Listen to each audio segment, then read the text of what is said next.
E aí pessoal, bem-vindo a mais um vídeo do canal Vascaínos por Amor. Quem puder deixar o like, compartilhar, se inscrever, eu agradeço para chegar em mais vascaínos, mais vascaínas. Mais um vídeo aí de pós-jogo, né? Vasco 0, CSA 0 pela Copa do Brasil. Próximo jogo semana que vem em São Januário, onde o Vasco precisa vencer por qualquer resultado. Qualquer empate leva o jogo para os pênaltis. Galera, vamos lá. Eu peguei aqui rapidamente as estatísticas do jogo, que eu acho que é bom a gente sempre analisar, né? Para poder falar um pouco da minha opinião do jogo. Posse de bola, 28% do CSA, 72% do Vasco. O Vasco fez 18 faltas e o CSA 10. Impedimentos 3 do CSA, nenhum do Vasco. Pela primeira vez o Verratti não ficou impedido, né? Continua perdendo o gol na cara, mas não ficou impedido.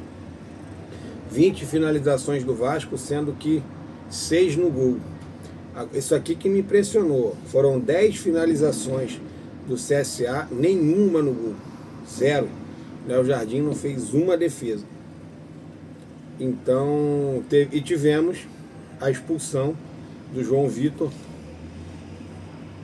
né, aos 40 minutos do segundo tempo, onde assim, eu acho que está comprovado que o João Vitor não tem mais condições de vestir a camisa do Vasco de um time titular.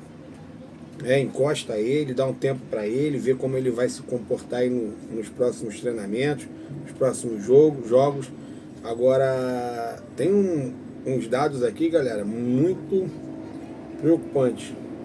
Dos últimos 15 jogos do Vasco, sabe quantas vitórias nós comemoramos? Pensa rápido aí, quero ver nós só ganhamos 3 jogos. Nos últimos 15, o Vasco só venceu 3, segundo o repórter Bruno Murito, do GE. Então assim, nos últimos 6 jogos, depois do Mundial, foram 2 derrotas e 4 empates. O Vasco vem de 4 empates seguidos: Grêmio, Del Valle, Internacional e hoje. Então assim, o Vasco só marcou 3 gols nos últimos 4 jogos. Agora assim, galera, falando um pouco do jogo de hoje, tá? Eu considero que ofensivamente, no primeiro tempo, o Vasco fez um bom jogo, tá? O pessoal pode me criticar, pode comentar e colocar nos comentários a opinião de vocês. Na minha opinião, independente de não ter vencido, o Vasco fez um bom jogo. Novamente, pecou nas finalizações, né? Eu acho que o Coutinho voltou bem, né? O Coutinho voltou, parece até a música, né? Voltou bem. O Nuno parece que está muito desgastado fisicamente. De repente seria bom dar uma segurada no Nuno aí, de repente no próximo jogo, começar com Coutinho, Ryan, David e Verratti, ou até mesmo para muitos aí, que eu estou acabando compartilhando também, começar com Coutinho, Nuno e Ryan e o David de 9, e tirar um pouco o Verratti do time. Como isso não vai acontecer, né, eu daria uma descansada no Nuno, até porque hoje a gente parece que ganhou uma opção, né? Eu gostei muito da partida do Lloyd. Assim, não gostei muito não, vou baixar um pouco. Gostei da partida do Lloyd. Eu acho que é um jogador que, se jogar como jogou hoje, pode ajudar, né, no jogo do 1 para 1, foi para cima, foi para dentro, jogou ali pela ponta esquerda, foi para dentro, tentou fazer algumas jogadas. É claro que ele não é um jogador primoroso, mas no atual momento, o Vasco sem jogadores ali de ponta, né, no chamado X1, que a galera tá falando aí no futebol, ele foi útil.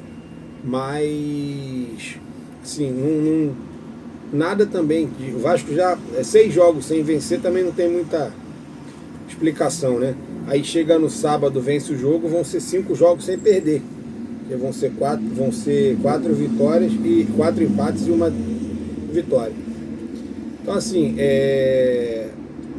é de levar para São Januário. Copa do Brasil não é um torneio fácil. A gente viu agora, terminou Cruzeiro, que é o vice-líder do campeonato da Série A, empatou em casa com o CRB, que não está nem entre os 4 da segunda divisão da Série B. O Bahia, que é uma SAF, que está brigando aí pelos títulos, empatou, ganhou de 3-2 do Retrô. Eu não sei nem se o Retrô é terceira divisão ou quarta divisão. E o Vasco fora de casa empatou com o CSA. Então assim, teoricamente ainda dá, então estamos no jogo, né? O Vasco precisa ganhar. Então é chegar aqui e colocar em prática aí a força da torcida, de preferência vencer o jogo sábado, porque o jogo sábado é muito complicado. Por que o jogo de sábado é fundamental?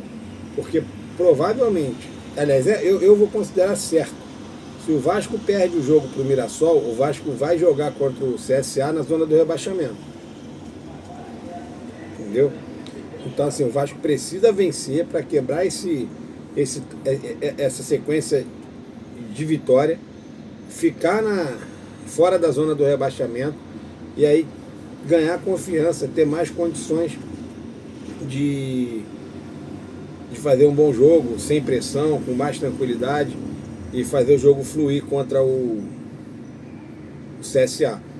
Assim, gente, lembrando que o Vasco fez um excelente jogo contra o Inter no primeiro tempo, porque o Vasco jogou em transição rápida. Hoje, os jogadores do CSA estavam 11 jogadores dentro da pequena área ali. Todo mundo fechado, todo mundo trancado, todo mundo marcando, o Vasco sem espaço, o Vasco não conseguia nem chutar. Chutava a bola, sempre batia em alguém, dificilmente chegava no goleiro. Quanto o Mirassol, acredito que seja diferente. Acredito que o Mirassol saia para o jogo e o Vasco tem a possibilidade de jogar em transição rápida. Já no próximo jogo contra o CSA vai ser a mesma coisa que foi hoje. O CSA ali atrás, esperando uma oportunidade, esperando uma bola. E como eu falei já um pouquinho, o que falar do João Vitor, né, galera? João Vitor já deu. O Diniz foi muito mal na escolha de hoje. O Vasco fez um bom jogo com Maurício Lemos e Lucas Freitas, no jogo contra o Inter. O Lucas Freitas é o nosso zagueiro que tem a melhor saída de bola. E ele colocando o João Vitor tentando fazer cruzamento, igual ele fez no cruzamento no gol do Verratti contra o Del Valle, achando que ia fazer a mesma coisa e não conseguiu. Galera, é isso aí, vou ficando por aqui, né? É complicado, a gente não consegue uma vitória, a gente não tem uma felicidade, e aí agora esperar tudo de novo, aquela angústia, passar quinta, passar sexta, para que a gente no sábado volte a ter esperança novamente de vencer o jogo aí, porque já está complicado. Quem puder se inscrever, deixar o like, eu agradeço aí.